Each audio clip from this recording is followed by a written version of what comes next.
يقولون إنهم يابانيون ويحتاجون إلى 50 جنيها مصريا، ويشاء القدر في الأراضي السعودية الأهلي بيحرز ميدالية برونزية وبياخد ثالث العالم. السعوديين خدوا يا جماعة، خدوا حزم الجرجير في الآخر بعد التريقة والهجوم اللي الإعلام السعودي عمله على كل الأندية المصرية، سواء الزمالك قدام النصر والأهلي قدام الاتحاد. يشاء القدر إن ربك لبالمرصاد. أدي يا جماعة قارة أفريقيا وقارة آسيا في الكورة بقالنا حوالي 6 شهور داخل معاهم في مشاحنات ان طول عمر قارة افريقيا اقوى من قارة اسيا. النهارده بطل اسيا اللي هو المفروض اوراوا، الاهلي مسكه لعب بيه كورة. ادي يا جماعة الجون مع اوراوا واخد بطل اسيا. الراجل الجون ده لو شط عليه اتوبيس هيجي فيه جون.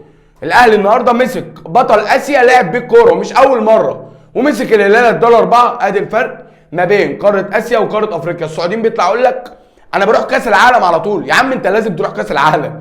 بص الامكانيات، انت بتلعب باكستان وبتلعب كازاخستان، تروح تلعب لي الهند ومش عارف فين. لازم تروح كاس العالم. انت مش هتروح كاس العالم ازاي؟ اوعى الغرور يوديك في حته تانية. ربنا يجعلنا تقال عليهم دايما. وانا بقول للناس دي كلها يعني ما تزعلوش ان احنا جينا عليكم، بس دي حقيقتكم انتوا لازم تفهموها. انت لازم تفهمها. انت لو ما كنتش اتكلمت عمرنا ما كنا هننكشك ولا كنا هنقول لك حقيقتك ايه.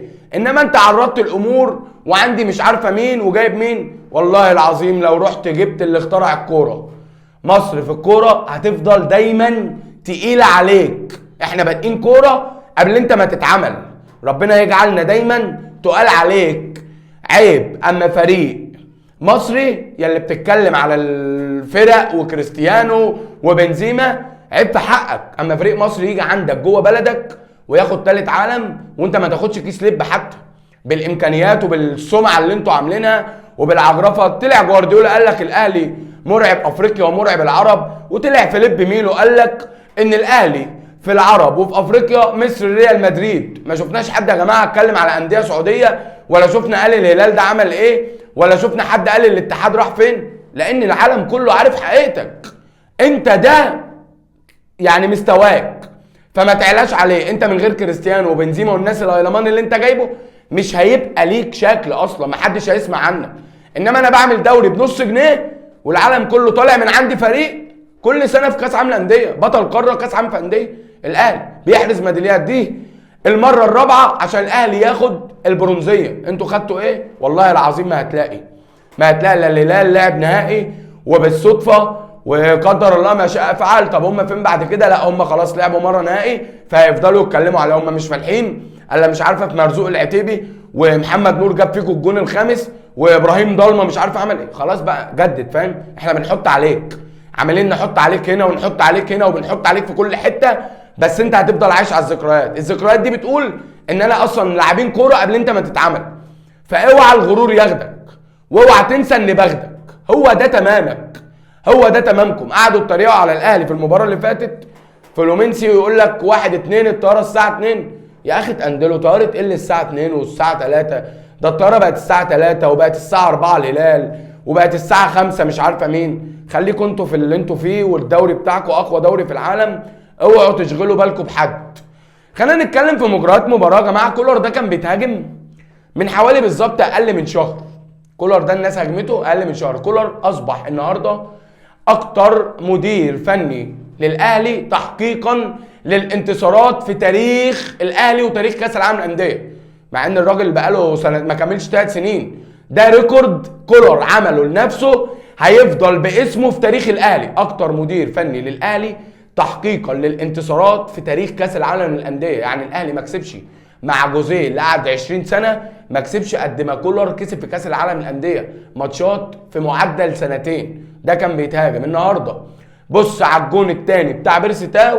بص كوكا بص الراجل من جرأته بيلاعب فرقه مكن. اليابانيين دول مكن في الكوره. بص النهارده الراجل من جرأته مطلع الملعب كله بيضغط من عند الجون بتاع فرقه اوراوا عشان يعمل الضغط السليم ويضغط على فرقه اوراوا، فتيجي الكوره لبيرسي تاو فيحرز الهدف الثاني. هي دي الجراءه، هي دي الجراءه اللي يستاهلها ان الاهلي معاه مدير فني عالمي. وانا بفضل اقولها يا جماعه، يا عم وانت قايل لك المره المليون وانت بتتكلم على حد اركن انتمائك على جنب.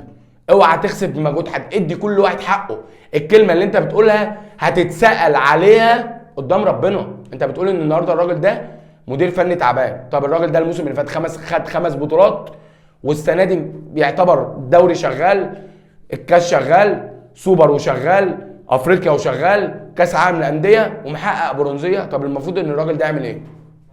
الحل ان كولر ينزل كل ماتش يجيب هاتريك عشان الناس تعترف بيه ان هو مدير فني فعلا عالمي.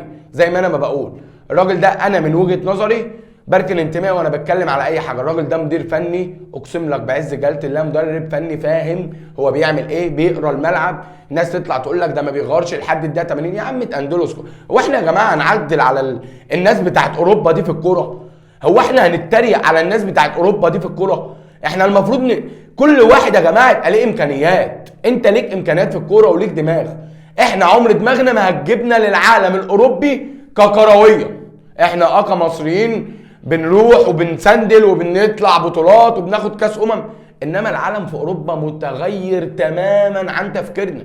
فما ينفعش نبقى قاعدين تحت بير السلم ونطلع نتريق على مدير فني واخد 5 بطولات في سنه. يعني مش معقول، مش معقول. امام عاشور خد نجم المباراه، ارجع برضو بالزمن شويه قصيره قوي، اول ما امام جه يروح الاهلي قلت لك امام يا هيكسر الدنيا مع الاهلي وهيبقى في حته ثانيه وهيبقى بوم، يا مش هيدي الاهلي خالص. النهارده مفيش هجمه الاهلي بيعملها، هجمه بتيجي منها اهداف او هجمه بتبقى خطيره الا لما امام لازم يبصم على الكوره. هو ده الفرق ما بين اللاعب الكبير واللاعب اللي مش كبير. امام حاليا لاعب محترف، خانك ما خانكش، كل واحد يا عم الحاج بيختار طريقه. الله يصلح حال الجميع. لو الفيديو عجبكم انزلوا اعملوا لايك واعملوا سبسكرايب، احلى ناس في الدنيا.